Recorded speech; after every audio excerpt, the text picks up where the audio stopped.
Legit. Kwentuhan ng barkada tungkol sa anything hit. Legit.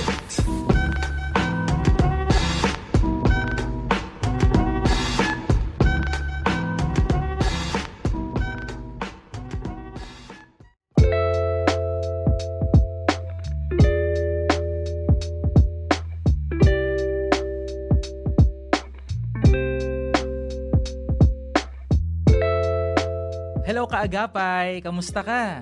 Hoping that you are enjoying and having a good time ngayong weekend. It's time para huminga at magpahinga. Kaya naman we welcome you sa programa na kung saan may kwentuang hit. Ito ang Legit! Only here sa inyong paboritong tambayan, ang 702 DZAS FEBC Radyo TV, Agapay ng Sambayanan. Magandang hapon sa iyo. Ako si Arwel Mendoza. And of course, kasama niyo sa companion this day, ako po si Kael Garcia. And tama ka dyan, Kuya Aru. It's the high time para nga huminga at magpahinga. Dahil sa sobrang daming ganap sa ating earth, we need an outlet para ma-refocus ang ating atensyon. Dito nga yan sa ating paboritong tambayan sa pagkukwentuhan at pag-uusapan ng mga mahalagang issues and concerns ng mga kabataan. Kasali ka rito whatever generation you are. Yes, lahat ay belong nga dito sa programang Legit na kung saan ito rin ang inyong paboritong tambayan tuwing Sunday afternoon. And of course, hatid din natin ang motivation sa ating mga kabataan na maging legit na citizen at responsableng mamamayan ng bansang Pilipinas. Yes, wow! For the Tagalog na naman. At syempre, makapagbigay din kami ng inspirasyon sa mga future leaders natin dito sa ating bansa. Kaya kaagapay, samahan mo kami hanggang alas 6:30 ng gabi. Para mapag-usapan natin lahat ng mga hanash nating mga kabataan. And of course, para sa hindi pa updated, hindi lang basta tayo sa radyo. Aba, sumasabay na rin tayo sa technology, yung inyong paboritong DZAS. Kasi sa demands nga ng technology, kailangan sumasabay tayo. You can also watch and listen this program sa social media channels ng inyong Agapay ng Sambayanan. Just visit sa Facebook and YouTube ang 702 DZAS FEBC Radyo TV. Oo, ngayon na now na. Kung hindi ka pa nakalike sa aming page, i-like mo na yan, i-follow mo na para maging updated ka sa mga kaganapan dito sa 702 DZAS. And of course, tayo rin ay napapakinggan sa ating mobile streaming. Ito yung FEBC PH Stream. Libre mo madadownload yan sa Google Play Store at Apple App Store. And of course, aside sa DZAS, kapag nag-download ka nitong app na to, mapapakinggan mo ang iba't ibang regional stations ng FEBC from Luzon, Visayas to Mindanao, anywhere and anytime. Grabe, pang iba talaga tayo. With energy. With energy talaga. So patuloy po na encouragement and invitation ng inyong DZAS kaagapay na paki-like, follow, share and subscribe ang anuman pong social media channels ng inyong DZAS. Kasi itong programa pong ito at itong stasyon na to ay laan para sa inyong mga kapwa naming kabataan and whatever generation you are. Oo, alam mo Kael, nakakatuwa no kasi ang ganda nung intro natin. Yes. It's time na huminga. At magpahinga. Pero bago yan, kamustaan muna tayo. Ikaw ba, kamusta ang naging work week mo? Alam mo naman, ang dami nating ganap. Wow, ang dami. Parang wala nang bago, di ba? Pero thankful ako kasi na-experience ko kahit paano yung rest during weekend. Kasi very demanding talaga yung work task, yung mga... Pero nakaka-stress. Yung traffic. Naalala ko nung nag-back to office ako, na-late ako. Kasi tawag dito, bumiyahe ako from Angono, going to office, umalis ako ng alas 5 ng umaga. 5 a.m. yan, ha? Gumising ako niyan ang alas 4 para mag-prepare. Aga. Tapos, ang time ko dapat alas 7. Alam mo, nakarating ako. Anong oras? 7:46. Wow. Almost 3 hours. Palakpakan naman po tayo dyan. Ang tindi. Hello po sa mga taga Rizal. Grabe yung Ortigas Extension. Baka naman, di ba? Oo. At shout out din sa mga kaagapay natin na araw-araw din nakipagdigmaan sa gitna ng traffic. Ikaw naman, kamusta ka? Ako, okay naman. Yung work week, syempre, katulad ng sinabi mo, hindi naman nawawala ang ating kabisihan sa trabaho. Pero thankful ako kasi sa gitna ng mabigat na trabaho, meron akong mga magaganda't gwapo na mga kasama sa DZAS. Oy, thank you. Oo naman, na laging nandyan to support. Yes. At ako po kasi mga kaagapay, kapag may mga pagkakataon na nai-stress ako, nag-iikot lang ako sa opisina. Tapos ang i-istorbo ng mga... Para siyang supervisor, rolling siya sa office. Oo.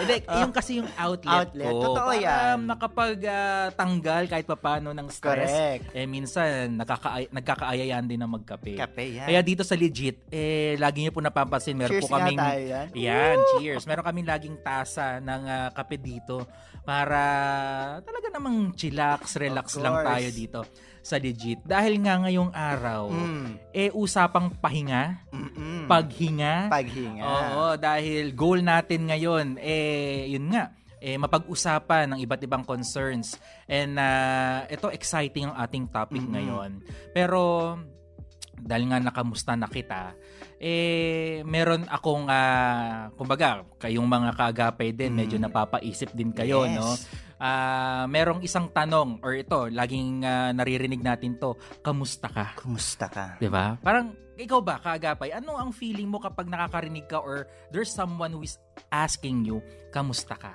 Diba? Misa mapapaisip ka, no? Yes. Isang tanong, dalawang salita, pero parang ang hirap sagutin. Correct. Diba? Parang usually, ang immediate answer mo kapag may nangamusta sa'yo, kadalasan, okay lang, ox lang, sakto lang, ox lang, no? Pero gaano nga ba ka-okay ang okay? Correct. Alam mo talaga yung immediate answer na okay lang, parang ako pag tinatanong yan, parang hindi ako satisfied. I'm looking for a better answer. Wow, better answer. Give me a better answer.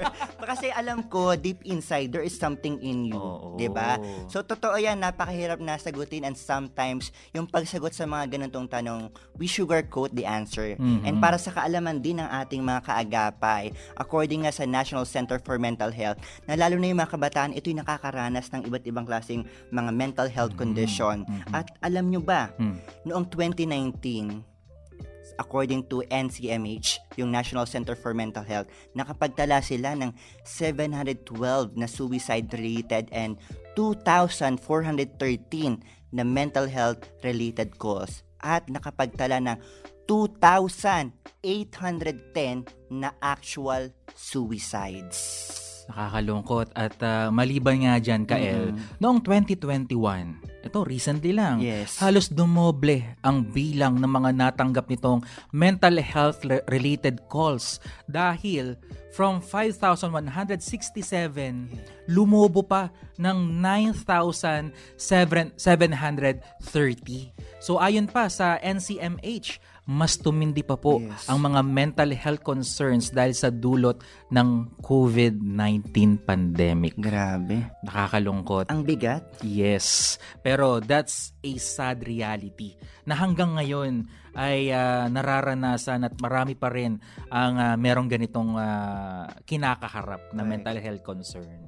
And very exciting nga yung topic natin this day, kasi nga may makakasama tayo na yung may mga pinagdaanan siya sa buhay. And we are so grateful na pinaunlakan niya yung ating pagkakataon na ma-invite siya dito sa Legit. So without further ado, wag na po nating patagalin pa.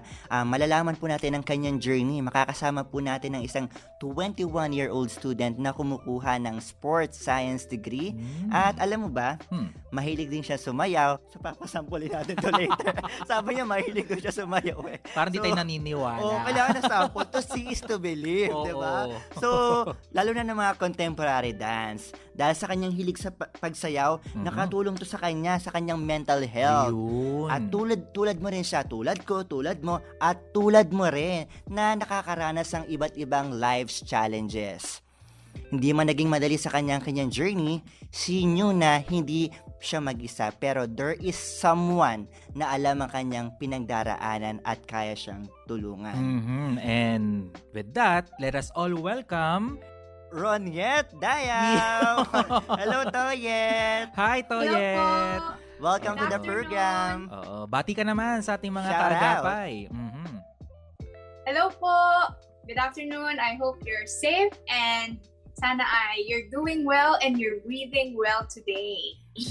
Wow. Ayan. O baka may gusto ka munang batiin na Toyet before we start itong ating kwentuhan. Hindi ko po na-expect na dito ako babate para ako nasa TV. Yes, actually, nasa TV ka talaga. Nasa TV, Okay, radyo, and binabati ko online. po yung mama at papa ko tapos yung pamilya. Oo. Binabati ko rin po yung friends ko and kidding aside, wala naman po akong gustong batiin na specific pero gusto ko lang batiin yung lahat na nakikinig po dito na sana na I shed a light to you and maging fruitful yung conversation natin kahit nakikinig lang kayo sa conversation namin nila Kuya Kael. Oo. And speaking of, muntik na natin makalimutan dahil hindi lang tayo sa live stream napapanood.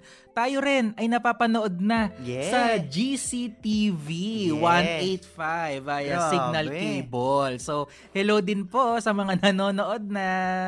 Ayan, heart.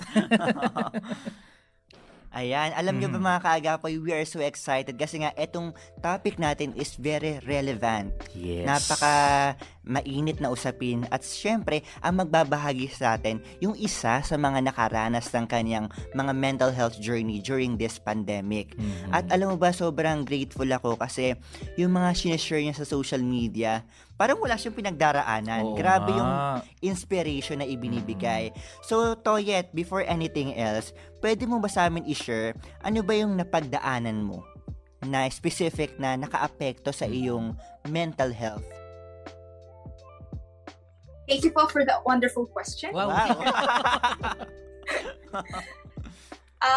Gaya po nung sabi ko before na yung mahirap i-explain yung mga napagdaanan in actual words kasi sometimes struggles have no words, pero I'll try my best to describe or to tell you a glimpse of what happened. So, gaya po ng nakararami, of course, hindi naman lahat always joyful and always happy lang. Meron talagang surprises sa life na talagang ma-out of balance ka and magiging out of control. And during sa mga times na out of control ka and out of balance, dun talaga na-challenge yung mental health ko.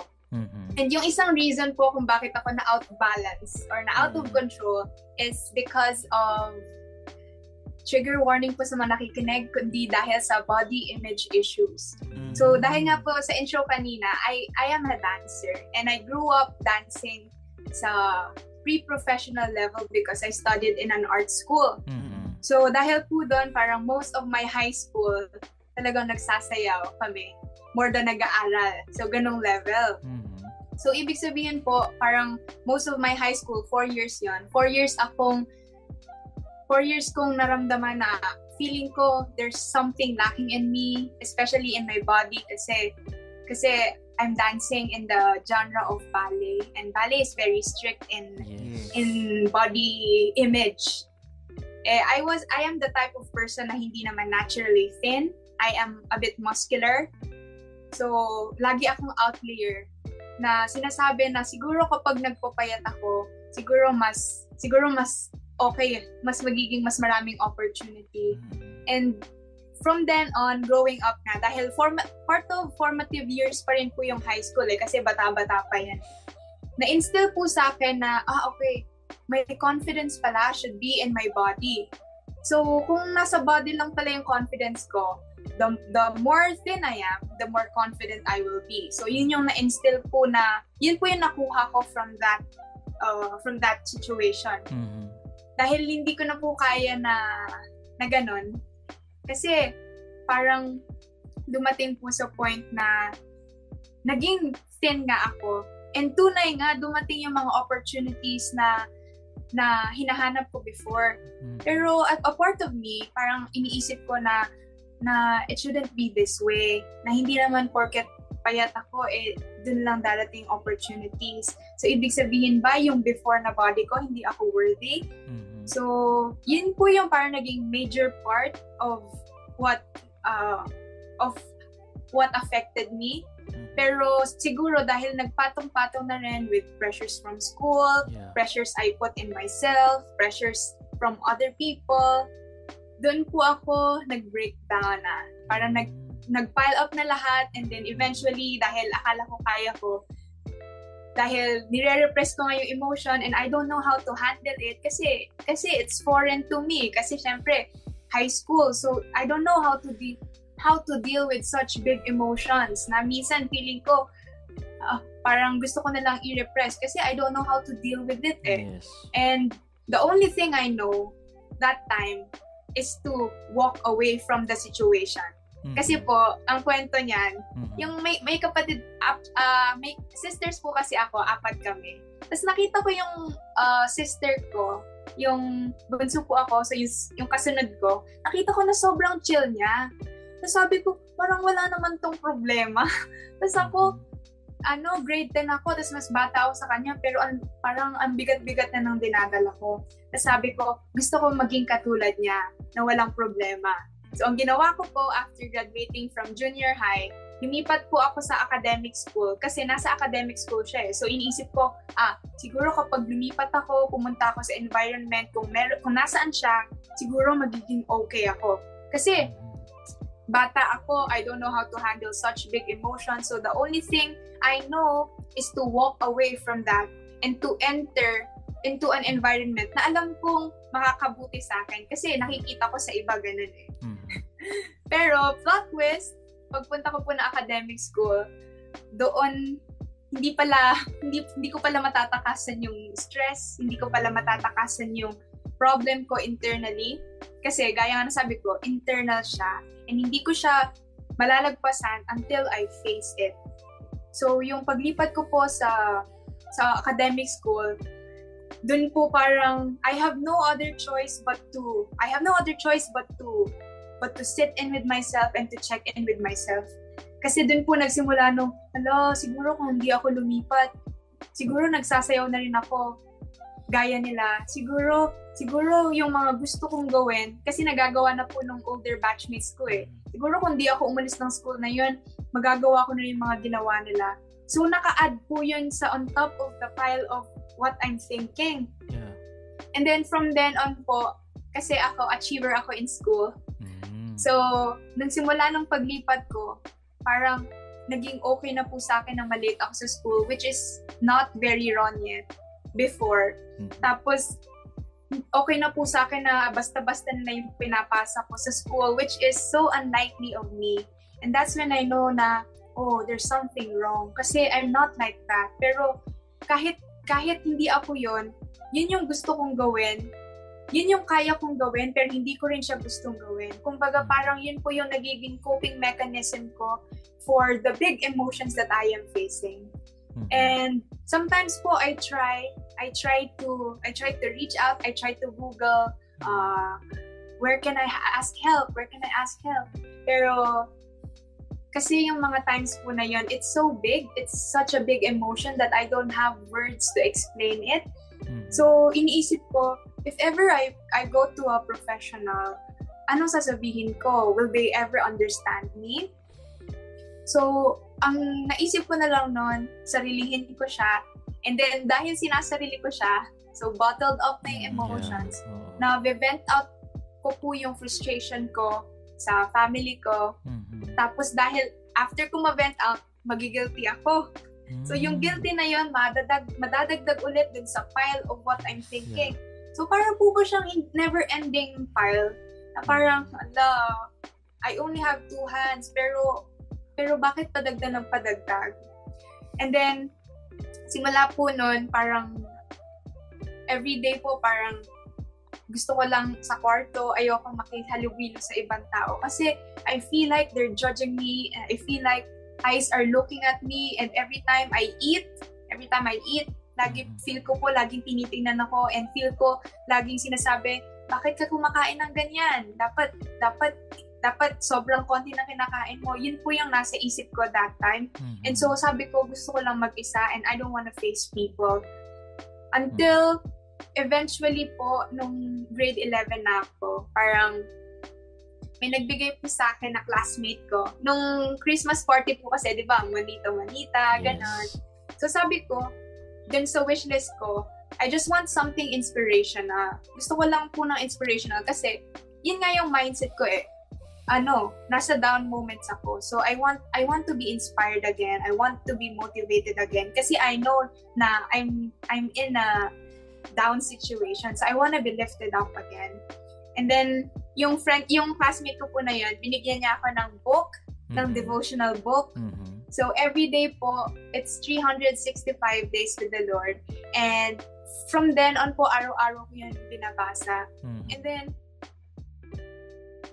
sabi po, nung binabasa ko po yun, hindi naman miraculously nawala lahat ng problems kasi it doesn't work like that. Yes. Pero sa pagbasa ko po na yun every single day, it's as if I'm looking forward to something again na I will read this. Na I will make a routine again and I will read this first thing in the morning.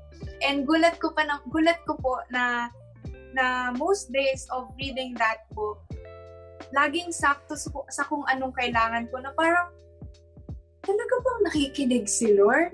Parang ganon po yung naging feeling ko na, alam niya yung nararamdaman ko. And that's when I had this little hope na, okay, I'm not alone na, okay, someone understands me na kahit wala akong words na sabihin, na kahit hindi ko alam kung ano ba yung nafe-feel ko, someone understands me. And from then on po, yung just the fact na someone understands me and God knows what I'm feeling, dun po nag-start mag-progress little by little na I start to live the day na kahit my problems, I will always go back to that book and I will read it and hoping na it will touch me again. Parang naging ganun po yung routine ko. Tapos moving forward ng grade 12, na itawid ko naman po. And I can say na nung grade 12 po, parang medyo nagiging mas stable ako. Siguro, one part din po doon ay dahil sinusulat ko na po yung mga rants ko sa life and yung mga expression ko po. Opo, nakakapagsulat na ako. Kasi nga, di ba po, gaya ng sabi ko, dance, I'm used to expressing my emotions through dance. Kasi hindi po talaga ako masasalita. Sobrang medyo mahihain po ako kung sa totoo lang before. Tapos sabi ko, anong sasabihin ko? I know how to, parang I don't know how to express through words, only through movements. And na-burnout nga po ako sa dance. So how can I express myself? And that's when I started to take down notes sa phone ko po. Lagi ako nagsusulat doon ng mga night prayers ko, ng mga 3 a.m. prayers kasi hindi pa makatulog kasi sobrang bigat. That's when I started to vent out through the use of notes. Yeah. So from then on po, parang eventually nagiging magaan siya. Not because na alam kong may nakikinig sa akin. Siguro part na rin po yun. Pero a part of that also is because nalalabas ko po siya from myself and nasusulat ko po siya sa isang papel.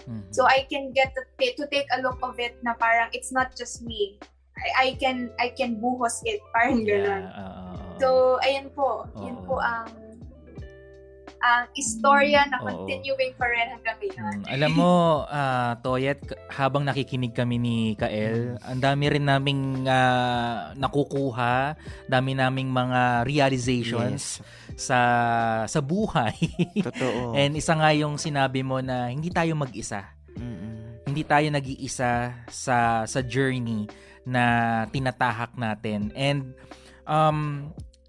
itong sineshare mo sa amin, it's a big encouragement sa aming lahat na there's always a hope. Yes. Laging may pag-asa. And nabalitaan nga namin, Toyet, meron kang tinawag na parang ano yung binansag mo dito sa journey mo. And balita ko, ang tinawag mo is Messy Hope. Tama ba? Messy Hope. Bakit Messy Hope yung binansag mo dito sa naging journey mo? Oh, okay. Messy Hope po kasi dun ko po na-realize na yung pag-hope mo pala, na pag-hope mo for the light at the end of the tunnel, hindi parating magiging smooth siya, na hindi parating you will say, I hope na meron pa rin akong pag-asa na this day will gonna be better, na tomorrow is gonna be better. Pero sometimes, yung hope na yon, it's not in the form of words, but it's in the form of trying to do things pa rin na kahit hindi mo makita kung anong sense ba nun, pero you're still trying because you know that there's hope. And kaya ko po tinawag na Messy Hope kasi sometimes hope is a joyful word, right po? Hope is when you hear kapag narinig mo yung word na hope, parang it uplifts your spirit agad. And sometimes po, yung kaya Messy Hope kasi sometimes when you hope, sometimes you will not immediately feel uplifted. Sometimes you will not immediately feel na, okay, this day will gonna be better. Pero even that, na kahit you have a messy hope, you have a messy situation, you're still, deep down in your heart, you're still believing that there's hope. That even na kahit hindi mo pa fully mo understand na this day is gonna be better, that this too shall pass. Yeah. You know that there is the day that will come na it will eventually pass. Kumbaga parang Messy Hope kasi it's not a one day journey, but it's a whole lot of journey. And we know naman po is journey, lahat yan, my highs and lows. Yes. So I tried to call it Messy Hope para malaman po ng maraming tao na hope is not just a singular feeling, but hope is a verb. You hope, it is a verb. It's an action word na even when you're in a happy place, you can still hope. Even when you're in a dark place, you can still hope. So hope is not just a feeling, but it is an action that you can do every single day, even if you feel like your life is so messed up. So yun po. Kaya ako siya tinawag na Messy Hope. And thank you, Toyet, kasi remind us the true meaning of hope. Kasi minsan, in these uncertain times, minsan nagiging subjective ang hope sa iba't ibang mga prevailing issues natin. And naalala ko sa sinabi mo kanina na yung sa body shaming nga. At ayan, yung isa sa mga issue na yan hanggang ngayon talaga nag-exist.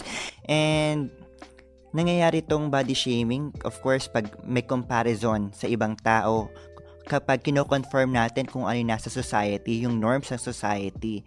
And nabanggit mo yung mga outlet kang ginawa, yung coping mechanism mo, ay yung pagsasayaw, yung pagbabasa ng book. And sa tingin mo, Toyet, how important na magkaroon ng community or accountability partners who will help you in your journey? Sobrang important po. Kasi gaya po na sabi, no man is an island. So sobrang cliche na siya. Pero talagang totoo na no man is an island. Yung mga times po na feeling ko alone ako, feeling ko lang pala yon kasi going back, I have my mama na kahit siya yung punching bag ko, lagi niya pa rin pinag-preparean ako ng breakfast. So feeling, ba't ako nagiging emotional? Yeah, it's okay. It's okay. So yung feeling ko po na na akala ko alone ako. Pero hindi pala kasi I have my family who supports me, and kahit hindi po kasi po kami masalita. So hindi kami masyadong buo sa isa't isa. So we show our love through actions, through services. So yung mga times kapag babalikan ko po yung times before na hindi pala ako alone, kasi kahit hindi ko nasasabi yung problema ko sa kanila, ramdam po nila kasi every time I need a hug, they will come at me and hug me kahit hindi ko sinasabi. And sabi ko, paano nyo nababasa yun? And yan po, parang dun ko po na-realize, ngayon lang, I mean, kasi kapag nasa down times ka, di ka naman makakapag-rationalize kasi full of emotions. Yeah. So ngayon ko lang po, ngayong medyo nakakausad na po tayo sa life. Parang dun ko po na-realize going back na although I felt alone, I am not really alone because I have my family na sinusupport ako. And not just support na they give me food, they give me finances, but they support me emotionally. Na minsan kahit kahit tinataboy ko sila kasi ayokong makisalamuha sa iba, they would still come at me. And kahit masabihan ko sila ng masamang salita, the other day, they will still come at me and they will hug me. And I just don't know what I will call that love.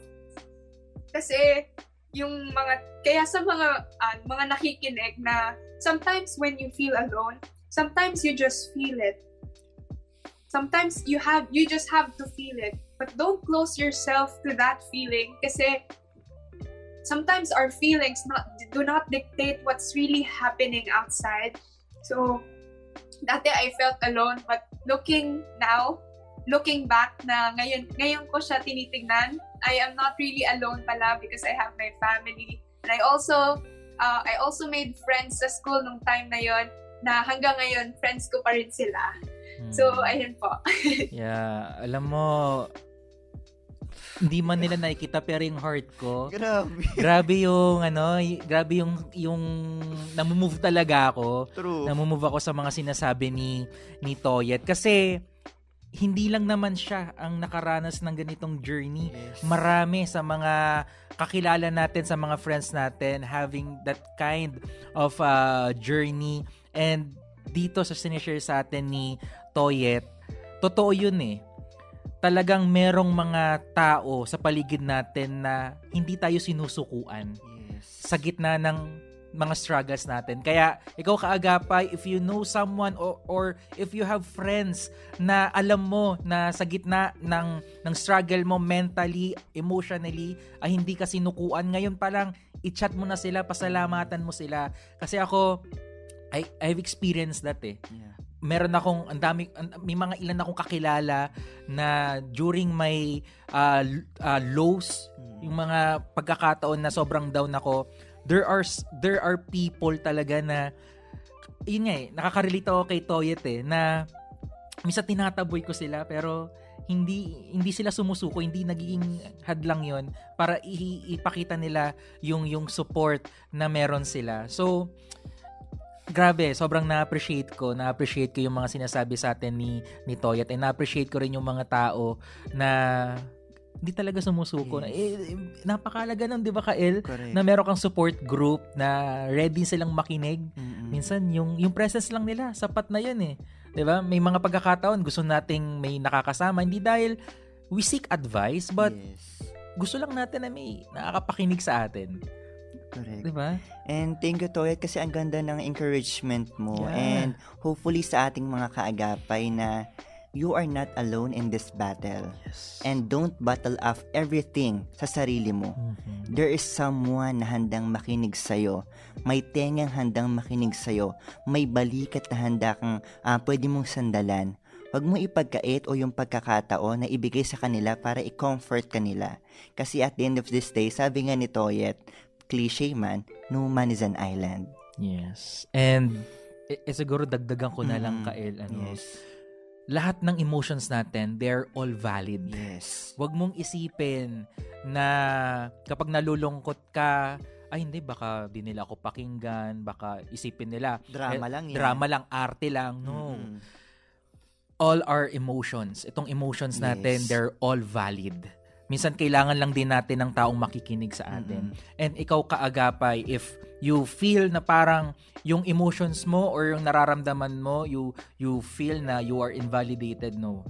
Hindi yan kumbaga valid lahat yan. Mm-hmm. Valid lahat yan. And dito sa 702 DZAS, we are always willing to listen Kaya if you are watching this episode right now, pwede kang mag-message din sa amin sa aming FB page. If meron kang mga pinagdaraanan, meron kang mga struggles, we are willing to read and pray for you and samahan ka sa journey na to. Yes, and of course, i-promote ko na lang din kasi mga kaagapi, meron tayong counseling program dito sa station. Every Monday to Friday, 9:30 to 11. Ang Heartline po kung saan pinapakinggan ng iyong nararamdaman. So dito po pwede po kayong mag-message sa amin. Ano ba yung mga pinagdaraanan nyo? And meron po kami mga counselors na handang tumulong at ipanalangin po kayo. Totoo yan. Alam mo, Kael, talagang yung emotions dito right now talagang nakakatuwa and I'm blessed to hear the story of Toyet. Pero di pa tayo tapos sa mga kaagapay. For the meantime, pause muna tayo for a break. Hinga muna. Hinga ng malalim. Uminom muna ng paborito nyong drinks. Kasi mamaya ay tuloy-tuloy pa ang ating kwentuhan kasama si Toyet. So stay tuned dito sa programa na kung saan ang kwentuhan ay hit legit. We'll be right back.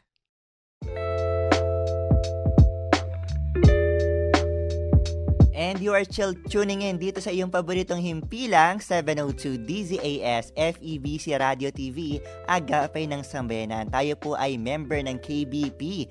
Yan po ang kapisanan ng mga broadcaster ng Pilipinas. At nakatuto ka pa rin dito sa kwentuang hit legit. Ako pa rin po si Kael Garcia. At kasama nyo pa rin po, Arwel Mendoza. At alam mo yung first part nung kwentuhan natin kanina, grabe no? Talagang inspiring, motivating. At I believe yung mga kaagapay natin ay talaga namang na-bless din. True. At na-inspire sa story na ibinahagi sa atin ni Toyet. Pero sabi nga nila, lahat ng bagay ay may hangganan. Totoo yan. Kaya naman we're down to the last part of our program. And of course, kasama pa rin natin ang ating guest na si... Ayan, si Ronette Dayaw o kilala bilang Toyet. Hi, hello Toyet. ulit. Hello po again. Ayan. Welcome back. Oo. So, alam mo, dito sa huling bahagi ng ating kwentuhan, dahil nga nalaman na natin yung story ni Toyet, no? Kung paano niya na-overcome and yun, yung mga napagdaanan niya. Balita ko, itong journey na kinikwento niya sa atin ngayon, sineshare din niya ito sa kanyang social media platform. So, balita namin, Toyet, meron kang TikTok? TikTokeris ka na rin. Ay, yes po, meron. Ano ba ang paano mo ba sineshare yung journey sa TikTok? Through dancing ba? Or paano yung method mo sa iyong mga content? Okay po. So, sa pag-share ko po doon, actually, parang wala akong sinusunod na content schedule. Okay. So, depende lang kapag, may gusto akong isabihin. Na kapag meron talagang burning message, tsaka ako magsasalita. So, it's in the form, hindi po siya true dance, pero it's in the form of, parang ganito pong nagsasalita ako, pero may video din. Okay. So, ayun po.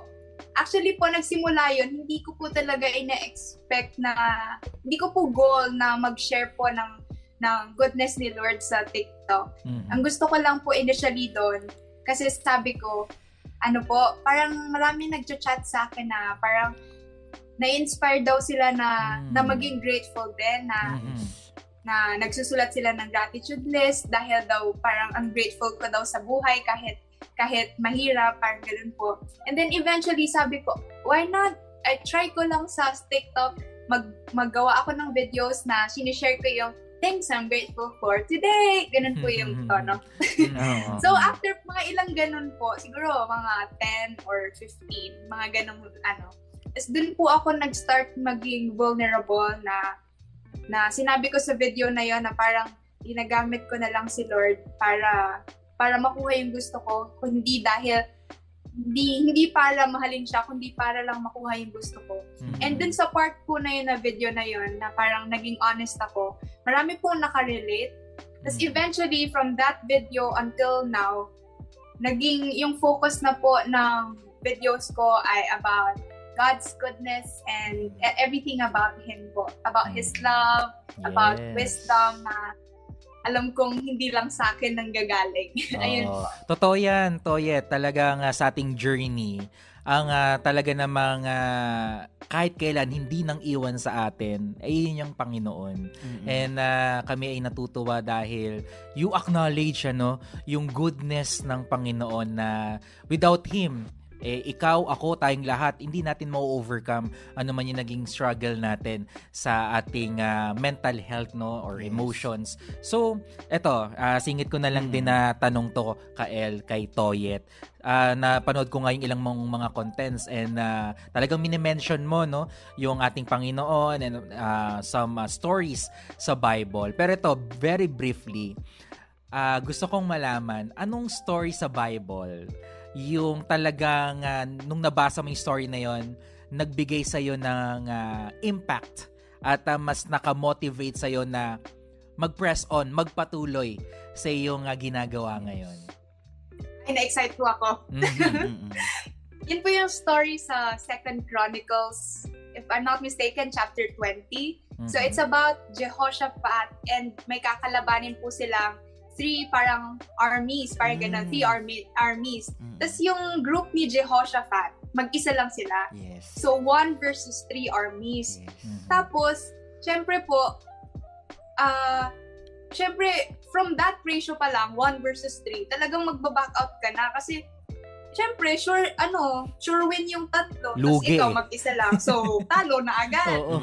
So, pero habang binabasa ko po siya, merong nakasulat doon na parang nakasulat doon na ang sabi, the battle is not yours, but God's. Tapos from then on po, kinommand lang sila na just praise God in this during the marching of the army, and the Lord will take care of you. Tapos simula po noon, parang oh my gosh, na parang nakarelate po ako in a way na sometimes when you're battling with emotions, with situations, and you're battling with yourself, sometimes you feel like you're 1 versus 3. Pero the Lord is saying to us today na, no, the battle is not yours, but His. Now, you're not alone in this battle because I go with you. God goes with you in the battle. And yun po yung pinaka-tumatak sa akin hanggang ngayon na parang, oh yeah, even though I battle with 1 versus 3, na ako yung 1, I am not alone in this battle because God goes with me. So, yun po yung nakatouch sa akin. And God is bigger than all our problems, all our worries, even itong battle natin na kinakaharap mentally and emotionally. Talagang with God, ma-overcome natin ng lahat. Correct ka dyan, Kuya Aro. And Toyet, etong social media mo, we thank you dahil ginagamit mo for the kingdom advancement. And sa panahon ngayon, madaming iba't ibang social media content from different influencer.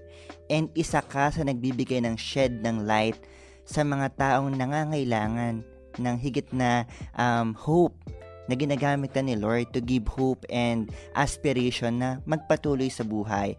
And with that, Toyet, sa mga napagdaanan mo, may nasulat ka ng libro, Toyet. Wow! Oo, may nasulat siya. Ayon sa ating source, ayan, may nasagap tayo. Ikwento mo naman sa amin, paano ba ito nasimulan? Paano mo ito nagawa? At bakit yung title, Begin Again? Aba? Okay po. Thank you po so much. Na-excite ulit ako. Yes. So, ito pong libro na to, kaya siya parang nagkaroon ako ng call to write this. Nagsimula po ako, 'di ba, nabanggit ko po kanina na nagsimula ako sa notes ko na nag-write lang ako. And then eventually I got the call na i-share ko naman yung mga nasusulat ko sa ibang tao. Kasi I'm doing that po in Facebook, yung personal profile lang. And then eventually it grew. And then noong 2021 I had the call na mag-write ng book. And although this is a long process, na feel ko ibang day naman to kwento. Pero kaya po siya title na Begin Again. Kasi after every struggle that you feel stuck, sometimes you're so at your lowest point, sometimes you're in your darkest moment. that God calls us to begin again together with Him. Na parang every stop leads to another beginning. Na it's not the end, although it may feel like the end, but because we can always start again, we can always begin again. But this time we're not doing it by ourselves. We can begin again, inviting God to take over us, to take the lead. Kasi in that way, we can endure everything through His help. So, ayun po, begin again. Ang title pa lang talagang may encourage ka na basahin. Totoo yun, no? Sa bawat pagtatapos, laging merong kakabit na pagsisimula. So, itong librong to, Toyet, gaano mo katagal to na kumpleto, itong pagsusulat mo ng libro? Oh my! 2021 ko po siya sinulat. Tapos 2021 ko rin po natapos. Wow! Pero nung 2022, meron po yung plot twist. Okay. Ano yan? Share mo naman. Nung 2022 po, sabi, para narinig ko talaga sa heart ko, na-feel ko sa heart ko na i-change yung book from a non-fiction book, yung traditional non-fiction, to a devotional. Just like kung ano po yung binigay sa akin nung grade 11 classmate ko. Yeah. Ibabaguhin ko siyang ganon. Sabi ko, edi sayang naman po yung nasulat ko kung gagawing 40 day. Pero sige, I'll obey. So, ginawa ko siyang 40 day. Tapos, challenge ko po yung sarili ko na 40 days ko rin siyang isusulat. So, na-complete ko po siya by 2022. Pero rough draft lang po yon, although pina-edit ko na. Pero this 2023 po na meron ko mga publisher, by God's grace, thank you. Ano po, may some edits pa rin po ako na ginawa para sa final draft of the book. So parang ginawa ko siya for 3 continuous years po. So 2021 to 2023. And now, ila-launch na siya. Yay! Praise God! At nag-materialize na. Siya. Ayan. Ito na yung opportunity mo na ibibigay namin sa'yo to invite yung ating mga kabataan na i-avail, basahin ang librong Begin Again. Okay, thank you po. So, yung Begin Again, you can check it on JSD Books, Shopee, and website. So yung Begin Again, it's a 40-day devotional book to master your thoughts. So unlike the other books, parang hindi lang siya book na babasahin mo. It's an interactive book na you can also write down. So merong mga journal prompts, meron siyang suggested song to listen to, and meron siyang prayer na nakasulat. So it's like a jam-pack of one day per day, merong different elements that you can immerse yourself in, and that can help you grow with the Lord. So you can check it on JSD Books, Shopee, and website. At dahil dyan, Kael, mag-a-avail din tayo ng book. Din tayo. Para makita natin, para mabasa din natin yung talagang journey, yung nilalaman ng libro ni Toyet. So, before natin hingan ng final words si Toyet, tayo, share natin briefly, ano ba yung takeaways natin from this episode? Sige, mauna ka na, Kael. Ang dami, pero siguro out of 32, wow, may bilang pala, out of 32. Talaga may bilang ba? Thank you, Toyet, for the opportunity na marinig yung story mo, and sa akin, na-encourage ako, and yun nga, sa dami ng pinagdaanan mo, at natin personally, masasabi natin na we are not alone in this battle, and the battle is on the Lord. It's up to Him na para ilaban tayo. Sabi nga dun sa kanta ng Papuri 23, dito sa Papuri Music sa FEBC, laban nyo ito, Panginoon. So may mga pinagdadaanan tayo, wag nating sarilinin. May mga kapwa tayo, nandiyan ng family natin, na kung minsan tinataboy natin sila, yung mga kaibigan natin na minsan ay parang ina-isolate natin ng sarili natin, pero nandiyan si Lord. Kitang-kita niya, omniscient siya. He knows everything, kung ano nangyayari sa'yo, even the small details ng pinagdaraanan mo. And wag kang mahiya na mag-open up. Yung sabi mo nga, Kuya Aro, valid ang emotions mo. So, lahat ng pinagdadaan natin nasa proseso at hayaan mo sa season mo ngayon, pagdaanan mo lang yan. And according to Toyet, begin again. Begin with the Lord. Kasi sa lahat ng process natin, sa lahat ng pinagdaraanan natin, it might be painful. It might be talagang iiyak ka, mamomroblema ka, minsan talaga mauubusan ka ng pag-asa. Pero remind yourself, mga kaagapay, that the true hope ay nanggagaling sa tunay na source ng hope, and that is God. Agree. Kaya naman, kaagapay, maging reminder ito sa atin na it's okay not to be okay. Yes. Pero, wag ka magstay dyan. Daanan natin yan. Iyak mo lang. Pero sa lahat ng ito, ang goal natin is maging okay. At yung battle na meron tayo ngayon, ibigay natin sa Panginoon. Yes. We cannot do it alone. Correct. Kailangan natin yung grace ng Lord para ma-overcome lahat ng ito. And katulad ng sinabi ni Kael, maghanap ka ng mga mapagkakatiwalaang kaibigan. Correct. I-open up mo yan. And yun nga, yung emotions mo, they're all valid. Ano man yan. Hindi yan kaarte yan. Hindi yan drama. And sabi nga sa Bible, naalala ko, there may be pain in the night, but joy comes in the morning. Yes. Yun yung tatandaan mo, kaagapay, na hindi sa lahat ng panahon, hanggang dito ka na lang, hindi ka na survive. No. Kung isasama mo ang Panginoon sa battle na meron ka ngayon, He's always there to support you, and He will help you to overcome kung ano man yan. Grabe. Grabe yung joy ng heart ko ngayon. Sana kayo din, kaagapay. And finally, lastly, si Ate Toyet, para sa mga kabataan na nakikinig sa atin ngayon, ano pa ba yung pwede mong iwan na words of encouragement, lalo na sa mga listeners natin ngayon na maaring dumadaan sa ilang mga mental health concerns or maaring broken-hearted sila? First off po, gusto kong mag-thank you sa inyo. Na-touch ako sa sharings nyo. Na-touch ako. So, para po sa mga nakikinig ngayon, so, one thing I can leave you is this. Sa buhay po natin, assured na merong problems. Yes. Pero assured din po na there will always be hope. Assured na meron laging conflicts. Pero assured din na in the chaos, there will always be peace. Assured na hindi laging magiging okay, na there will times that days will be frustrating. Pero assured din na in those frustrating times, we can always hope again, we can always trust again, and we can always rely deeper in God's goodness and grace. So, yung minsan po sa mental health natin, it's so parang sobrang complicated niya, and sometimes we just want to parang itaboy na lang natin na it's okay na i-repress na lang natin.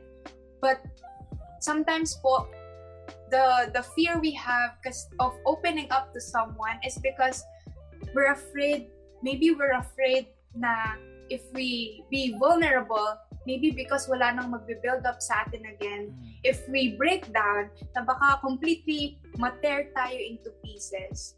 Kaya naman, there is always power in being vulnerable. There is always courage in admitting that you're not okay. Pero there's also courage in asking from help. There's courage in asking God, Lord, please help me. So sometimes po, the only thing we can do is to take that courage and to have that courage to take one step. And sometimes one step is different from each one of us. As for me, my one step is to write down in my notes what is going on in my head. But in your case, maybe it can be talking to a friend, being gentle with yourself, lessening your screen time, or even taking care of yourself. So, very different po yung kung paano tayo mag-step forward in life. Pero one thing is for sure, God will be with us in every step of the way. Amen. Amen. And dahil dyan, thank you Toyet, for sharing your story. It's an inspiration sa aming lahat. And by the way, sa mga gustong mag-follow sa'yo or gustong mag-reach out, saka ba nila pwedeng i-follow na social media platform mo? Wow, first time ko po magpa-plug. Yes! So sa TikTok po and Instagram, you can check my account and you can watch videos or read posts. It's at ronieth.dayaw, RONIETH.dayaw. Meron din po akong Facebook page and Ronieth Dayaw din yung name. So I post, I share stories, wisdom, God-given wisdom there. You can check that po. Ayan. So, again mag-avail na rin sila ng book na Begin Again. And after nitong program natin, for sure, kumuha na tayo. Kukuha na talaga tayo ng book ni Toyet. So, that's it for episode. Again, Toyet, thank you for sharing us your legit insights and marami kaming natutunan at talagang inspirasyon ka sa maraming mga kabataan. So, ganun din of course, maraming salamat sa mga kaagapay natin na nakinig for this episode. And thank you sa ating mga kaagapay and thank you Toyet for guesting on our show dito sa Legit. Feeling ko tuwing habang kasalita siya, feeling ko naka-live TikTok siya dito sa tenga ko kasi napapakinggan ko lang siya sa TikTok and then ngayon guest na natin siya, diba? Ganun yung feeling. Thank you Toyet and talagang masaya ang puso namin na makasama ka and hopefully yung mga kaagapay natin ay na-enjoy itong program to. Kaya kaagapay na kabataan or whatever generation po kayo, paki-comment po yung takeaway nyo sa ating program at huwag kalimutan na i-share itong program na to sa inyong mga friends, sa inyong group chat para mas padami pa po tayong maabot. And thank you sa mga tumulong sa atin sa ating broadcast this day kay JP, kay Angge, kay Kuya Nat. So, thank you po sa inyo at sa BXE and Bukawi Transmitter side. Yes, and again, ako po si Arwel Mendoza. At ako naman po si Kael Garcia. Until then, see you next Sunday para sa Kwentuang Hit Legit! Bye! Legit. Kwentuhan ng barkada tungkol sa anything hit. Legit.